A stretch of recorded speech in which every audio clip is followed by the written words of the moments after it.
have your cake and eat it too. So the saying, you can't have your cake and eat it too, originated in 1538, apparently, in a letter from Thomas Duke of Norfolk, have no idea who he is, which stated, a man cannot have his cake and eat his cake. It is supposed to mean that one cannot simultaneously retain possession of something and consume it, as doing so would deplete it. The saying has, of course, evolved over time with various versions appearing in different cultures and different languages and countries, but the idea behind the phrase is, and I quote, the mutually exclusive nature of certain desires or actions, emphasizing the need to choose between them. In my opinion, probably obviously to most of you, that phrase is just another outdated concept that people took on without questioning and just believed it and just passed it down.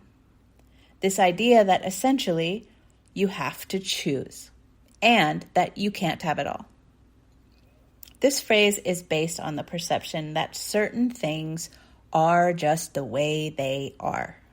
But I do not believe in that. I do not hold that belief or perception personally. That is a fixed mindset rather than a growth mindset. It is a closed mind rather than an open one. In my perspective, everything is shiftable and bendable and changeable. And as long as you identify what particular aspects of a certain desire or action you want to keep, you absolutely can have your cake and eat it too. And if you've been around here long, you know that I love to rethink conventional wisdoms and alter them into things that serve and support me better now. That is the only reason such wisdoms were originally created, after all. They were created to serve and support that person who said that thing. They were created to serve and support someone in their wants and their needs and their benefits and their beliefs, but not mine. And that wasn't their job. That's my job. And I take that job very seriously. So let's take the example of somebody who wants to work and raise a child. Both, right? Because that's kind of the one that comes to mind first for a lot of people. Or maybe someone wants to be super successful in their work and their passions and have a private, quiet, relaxing life. So conventional wisdoms like this saying would encourage you to believe that you cannot have both, or at least not truly, that you will always have to sacrifice one or the other, at least to some degree. And that might be true, but only if you don't identify and address the specific things about each that are the most important to you.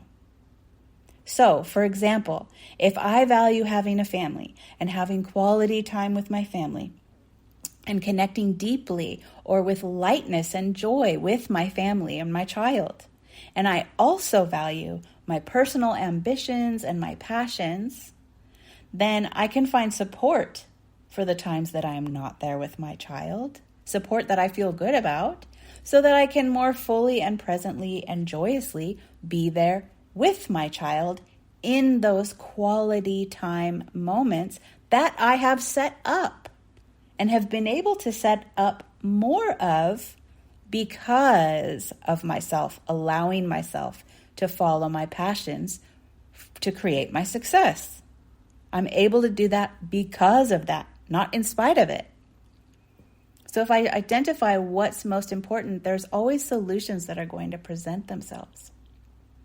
I can also decide what parts of my work and what parts of my schedule that I love the most and enjoy the most and what parts I don't.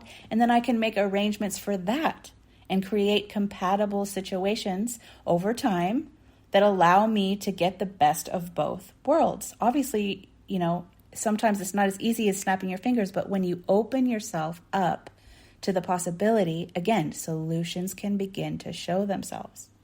Now, if guilt is the issue here, as it so often is with child children and mothering and working and all this. If guilt's the issue there, that's a separate issue.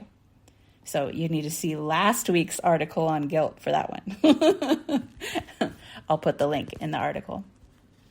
And in the case of wanting to be super successful in your work and your passions and have a private and quiet, simple, relaxing life, if you don't believe that those two things are mutually exclusive, you will find what you love the most about each, and then you will be able to create practical solutions to support each one of them. You will also begin to find and see evidence for how this is done in the world by lots of people all the time, actually. But when you believe the opposite, when you believe you can't have both, your mind will search for and find evidence for only that. It will back up your existing belief, and you will reinforce your evidence for what you believe. So since you know the mind works that way, you can use it to your own advantage by showing it what to focus on and find evidence for. So again, this is where an open mind comes in handy. I personally do not struggle with that part a lot, as I have an open and undefined Anya and crown in human design, which is like the third eye and crown in human design. I very easily question and release viewpoints. If anything, I struggle with holding a viewpoint.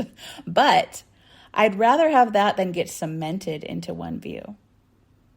But because my mind is open, I will always find ways that allow me to have the parts of the success I am wanting, which is to share my work and to see and feel its impact in a positive way in people's lives, to do what I love the most, and to create and to connect around things that light me up and light up my spirit, and to have all the resources that I need for my own version of my most beautiful life. And I will find ways to keep my life simple and private and quiet at the same time, which might look like including things like saying no to interviews or setting my courses and offerings up in a way that feels simple and easy for me, and posting and creating in ways that feel like an extension of my most natural self instead of something that feels like a chore, and getting help and support for the parts of the business I cannot handle as soon as I get to that point where I can or I want to, and a number of other things. But the thing is, all of those solutions reveal themselves to you only after you've decided that's what you want and that's what you're going to do. Because when you are believing you have to compromise, all you see is compromise. When you're believing you can thrive and always keep the parts you love the most and help them flourish and work together and support each other, then you begin to see all of the evidence for that. Then the solutions for that start showing up. So, my darlings, you can have your cake and eat it too. Which reminds me, there's another meaning here that I did not actually see before I looked up the definition of this phrase. The part of the definition that states that you cannot both possess something and consume it, which essentially is saying you cannot hold something and enjoy it. And my God, how rampant that is in our society. Saving our joy for later. Not getting our joy at all because we need to hold on just in case. Save it for later. Hold it later for later. To protect us, instead of eating life up and enjoying every minute. And when I say enjoying every minute, I do not mean that sad times and hard times do not happen, but that you are fully alive when they do, and that you have thoroughly drank up the cup of life in the in-between to sustain you during those challenging times. We hold on to things out of fear that there will not be more.